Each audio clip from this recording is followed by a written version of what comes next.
Hi, welcome to the Quantity Surveying Studio. In this video, I'll be giving you an idea about the different tender documents that you receive during tendering or a bidding stage of a project. If you have not yet subscribed to the Quantity Surveying Studio, please do subscribe for more quantity surveying related videos. The first document that you receive during the tendering stage is the letter of invitation, which is sent by the client to the different prospective contractors. This is basically a letter mentioning the type and the location of the works to be carried out, and it will also have the details about when the tender submission date is and the other instruction that needs to be followed with regards to the submission of the tender. And the other documents, the other formats will become a part of this letter of invitation. It will form as an annexure or an attachment to this invitation. Next is the form of tender. So this is basically the different terms and conditions that needs to be followed during the tender stage. As the contractor, you need to acknowledge all these terms and conditions. There will be forms that needs to be filled out, and as a contractor, you have to abide by these tender terms and conditions, and the concerned person has to sign it. The different information that needs to be filled and acknowledged are: first one is the bid price. Obviously, once you have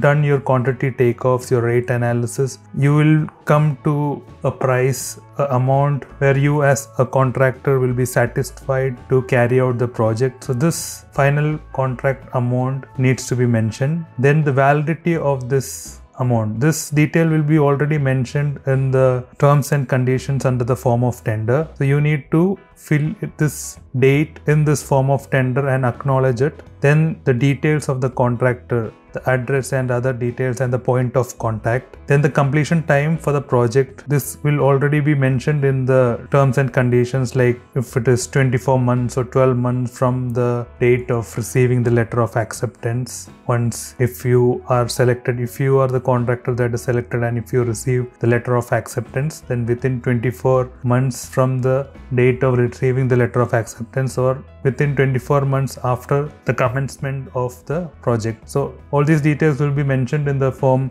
of tender under the terms and condition, and this detail needs to be filled out by you and acknowledged. Then the different securities, the performance security, the advance amounts, and also the penalty details. If the work is not completed within the completion time, a certain percentage will be included as charges for delay in completion. So this usually it will be 0.1% per day or something like that will be mentioned inside, and there will be a maximum amount also mentioned, which sometimes might be 10% of the contract amount. This again entirely depends upon the project and the client. So what were performance securities, advanced security, and all these details I've already explained in another video. You can just go through my other videos, you'll find video on this topic. Then the monthly payments, like when, in what date every month you need to submit your payment application and what the retention percentage will be. This needs to be filled out. Again, the different formats of the performance securities, the advanced securities and the retention securities. This is again a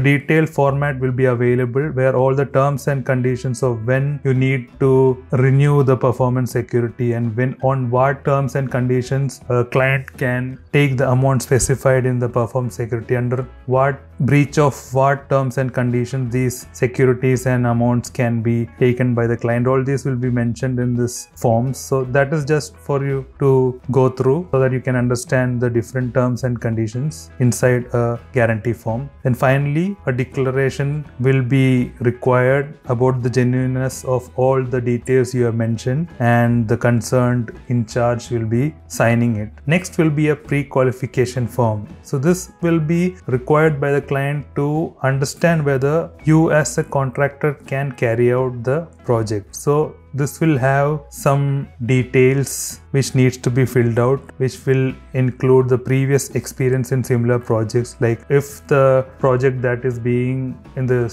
tendering stage is a high-rise building, which is G+40, so the client might want to know whether the contractor is capable of doing this, or if they have done previously a project similar to a high-rise building project. Details of these projects needs to be mentioned. The financial condition of the contractor, their bank-related stuffs can be mention like what their turnover is or what their total revenue is, so that basic details needs to be furnished. Then the current projects on hand, so that they can understand if they are active in the market. The staff strength, so that they can understand if they are capable of handling the project. The quality and safety conforming certificates. Then the other certificates complying the laws of the country in which the project is being executed. This will be their license or the other approvals, if that is valid or if it has been expired. These details can be found by checking these certificates. Then the list of equipments and machineries and other assets. Then any other information depending upon the project and the client requirement. So all these details needs to be filled out, and supporting documents also needs to be attached so that the client can be fully satisfied with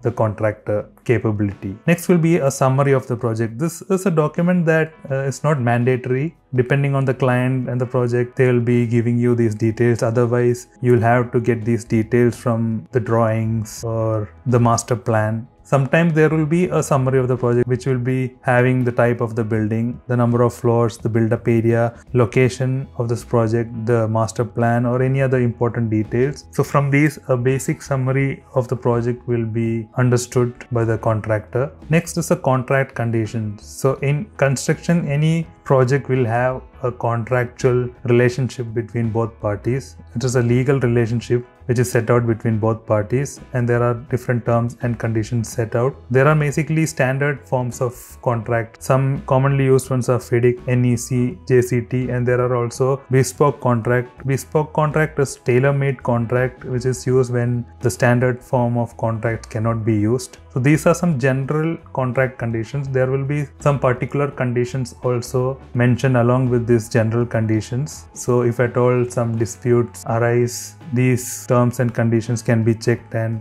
accordingly the disputes can be resolved, and all the timelines are being set in these contract conditions, like when the inspections need to be done, when the invoices needs to be submitted, when drawings needs to be submitted, when query or something related to technical issues needs to be furnished. So all these timelines are also set out in these contractual conditions. Next are the specifications. So this will be a document that will describe the materials and equipments to be used and the methodology of installation of each equipment and each type of work. So basically the description will include the type of material, like what kind of material is used for a particular item, the brand, the make of that item, the size and thickness. There will be electrical ratings which will include the current, voltage, kVA, power, and the mechanical ratings, the physical ratings are the weight and height, the procedure and the methodology for installation. So these are basically the MEP part that I have mentioned. Again, in the civil part there will be specifications like the cement,